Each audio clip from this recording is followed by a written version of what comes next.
राजनीति कभी भी करवट ले सकती है, लेकिन ऐसा पलटेगी ये भी कोई सोचा नहीं होगा। एक ऐसा इंसान जिसने स्वास्थ्य, शिक्षा, रोजगार को मुद्दा करके एक निर्वाचन लड़ जाता है, लेकिन बुरी तरह से पिट जाता है। लेकिन कुछ ही महीनों बाद एक उप निर्वाचन होता है जहां पे वो जीत के विधानसभा की ओर चल जाता है। मैं बात कर रहा हूं प्रशांत किशोर को लेकर। मेरे साथ मेरे सहयोगी शुभम है। इसी बारे में पूरी तरह से बात करेंगे, कैसा रहा है प्रशांत किशोर का जन्म।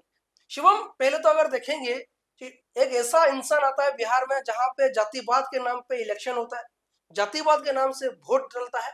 उसी जगह पे एक इंसान आता है जो स्वास्थ्य, शिक्षा, रोजगार, पलायन को लेके निर्वाचनी मुद्दा बनाता है, और उसी निर्वाचनी मुद्दा को लेकर वो पूरी तरह से इलेक्शन में, जनरल इलेक्शन में पिट जाता है।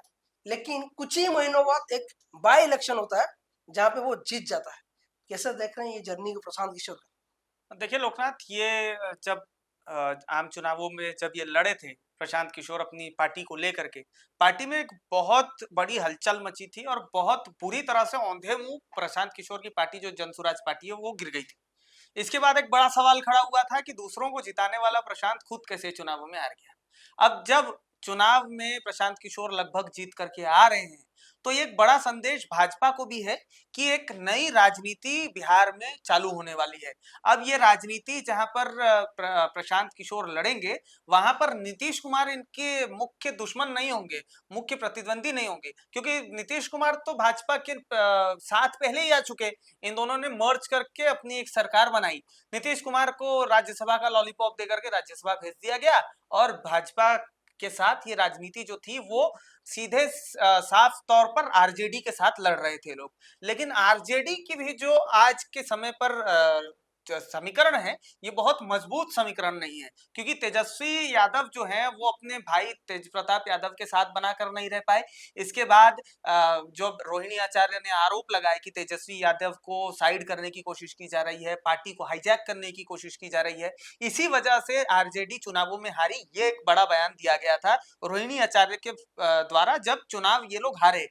तब प्रशांत किशोर अब जब खड़े हो रहे हैं, तब वो एक कड़ा संदेश दे रहे हैं, क्योंकि जब वो नीतीश कुमार के अगेंस्ट थे, जब वो भाजपा के अगेंस्ट थे, आरजेडी के अगेंस्ट थे, ये प्रशांत किशोर को आप किसी एक पार्टी के साथ जोड़ करके नहीं देख सकते हैं। जब नीतीश कुमार सरकार में था, तब भी प्रशांत किशोर ने नीतीश कुमार को एक चुनावी खेल के तौर पर, खिलौने के तौर पर इस्तेमाल किया था, और नीतीश कुमार पर ये कहा था कि वो दवाइयों पर है, उनकी तबीयत खराब है।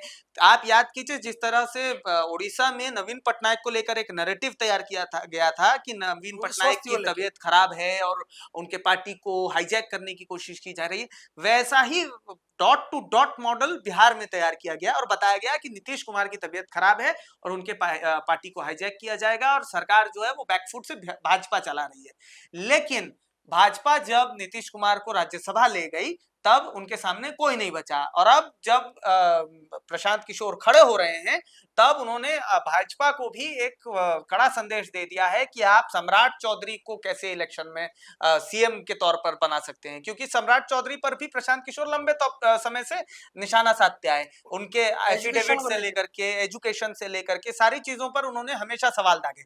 और अब इलेक्शन जीतते जीतते देखिए, एक बड़ा बात मैं अपनी जनता को भी, दर्शक को भी कह दूं, कि उन्होंने कह दिया है कि एक क्रिमिनल को आप सीएम कैसे बना सकते हैं। यानी ये उन्होंने अपना रुख साफ कर दिया है कि कम से कम वो भाजपा के साथ तो बिल्कुल नहीं आएंगे, ये प्रतिद्वंदी जो होंगे ये अपनी एक अलग पहचान गढ़ेंगे और सीधे साफ तौर पर भाजपा और जेडीयू के अगेंस्ट खड़े होंगे। देखिए, ये मैं वही बता रहा हूँ, जब भी बिहार में इलेक्शन आता है पलायन को लेके बात होता है। अरे हर कोई पार्टी ये बात करता है, पलायन कैसे रोका जाए, कैसे जो युवक हैं उनको मतलब उनके ही राज्य में कैसे। पलायन एक बड़ा मुद्दा होता क्योंकि है, क्योंकि प्रशांत किशोर जिस तरह से पलायन को एक मुद्दा बनाया, जैसे चल चल के सारा बिहार घूमे हैं ये इंसान, फिर उसके बाद जनरल इलेक्शन होता है, लेकिन ये बुरी तरह से इनका पार्टी पिट जाता है।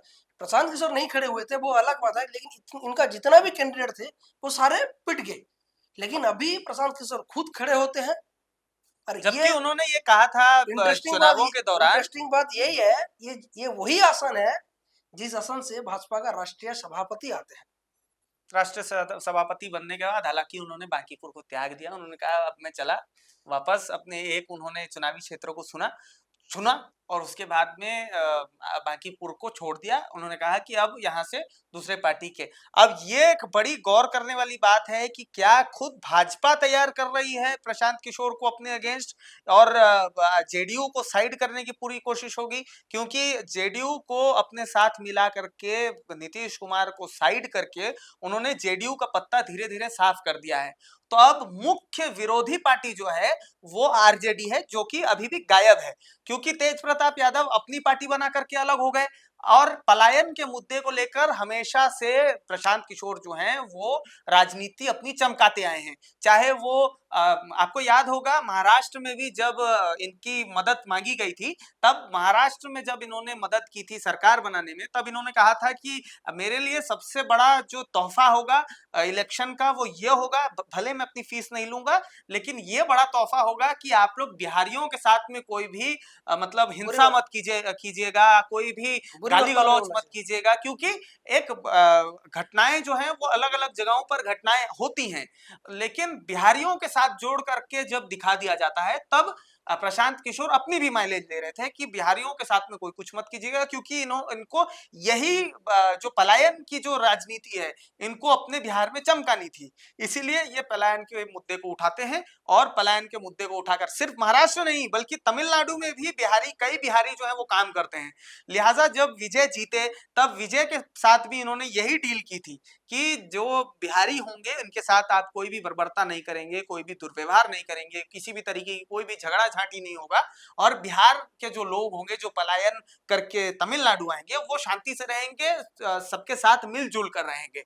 पलायन के मुद्दे को लेकर प्रशांत किशोर जो है वो हमेशा से अपनी राजनीति चमकाते हैं।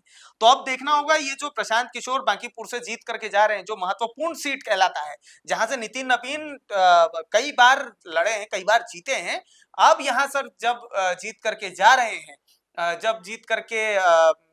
जब आपके प्रशांत किशोर विधानसभा पहुंचेंगे, तब कौन सी राजनीति करेंगे और तब किसके विरुद्ध अपना आवाज जो है वो बुलंद करेंगे। प्रशांत किशोर जिन मुद्दों को लेके आए थे, चाहे वो एजुकेशन हो गया, हेल्थ हो गया, आपका जॉब अपॉर्चुनिटी हो गया, ये बिहार में बदलाव ऐसा आ रहा है कि इन मुद्दों को भी वोट पड़ा है। बिल्कुल, अगर इन मुद्दों को लेकर प्रशांत किशोर बाहर निर्वाचन के मैदान में उतरते हैं, वहां पे जिन जिन इन मुद्दों को लेकर लोगों को सामने आते हैं, और जहां पे मैं इसलिए ये बात बता रहा हूं क्योंकि बिहार में जब बिहार इलेक्शन की बात आता है ना, तभी एक बात सामने खुल के आता है कि बिहार में जातिवाद का राजनीति बहुत होता है। वहां पे इलेक्शन के नाम पे वोट नहीं हो सकता है, वहीं पे एजुकेशन हो गया, हेल्थ हो गया, आपका रोजगार हो गया, इन मामलों पे, इन मुद्दों में इलेक्शन नहीं होता है, वहीं पे इलेक्शन होता है जातिवाद के नाम पे। नहीं, इसी बीच प्रशांत किशोर जो है वो नई राजनीति लेकर आए थे। ये पढ़ाई लिखाई पर बात कर रहे थे, ये डेवलपमेंट, बाकायदे ये जब अपनी रैलियां करते थे, जब चुनावी रैलियां होती थी, तब ये लोगों को डांटते थे, जो लोग आते थे, कि तुम लोगों ने ऐसी सरकार चुनी, अब तुम लोगों को ऐसा भोगना होगा, तुम लोग मतलब खुद इस सरकार को लेकर के आए हो। लेकिन ये जो राजनीति है, जो पढ़ाई लिखाई वाले राजनीति है, ये प्रशांत किशोर अकेले करते दिखाई देते हैं। जहां भाजपा ये दिखाती है कि जो जेडीयू है, जो आरजेडी है, वो भ्रष्टाचार का लड़ाई लड़ती है, वहीं प्रशांत किशोर जो है वो अपनी पूरी एक अलग राजनीति चमकाते हैं। अभी हम ये बोल सकते हैं कि अभी बिहार का राजनीति कुछ अलग ही दिशा में जा रहा है, जहाँ पे रोजगार की बात होगा, जहाँ पे स्वास्थ्य को लेके बात होगा, जहाँ पे जब अपॉर्चुनिटी को लेके बात होगा, चाहे फिर आपके एजुकेशन को लेके बात होगा। बिल्कुल, जिस तरह से भाजपा भी जो है या आरजेडी जो है, देखिए अभी जीतते जीतते मीसा भारती जो कि आरजेडी से सांसद हैं, इन्होंने एक बड़ा बयान दे दिया है कि भाजपा ने अपनी लोमड़ी को जिताया बांकीपुर से। यानी आरजेडी ने ये साफ कर दिया कि प्रशांत किशोर जो हैं वो आरजेडी के साथ तो नहीं है, लेकिन भाजपा के साथ है। भाजपा ये साफ करती रहती है हमेशा कि प्रशांत किशोर हमारे साथ नहीं होते, क्योंकि प्रशांत किशोर जाकर के कभी प्रियंका गांधी से मीटिंग करते हैं, कभी जाकर के ममता बनर्जी के पास बैठ जाते हैं, कभी अपनी आईपैक चमकाते हैं। तो भाजपा तो ये कहती भाई हमारे साथ नहीं है।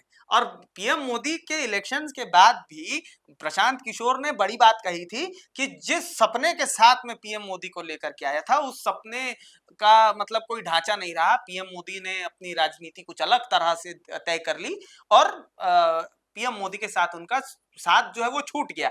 आरजेडी ने अपना पलड़ा जो है वो साफ कर दिया जीतते जीतते, कि कुत्ता बिल्ली नहीं बल्कि लोमड़ी जिताया गया है, भाजपा का लोमड़ी।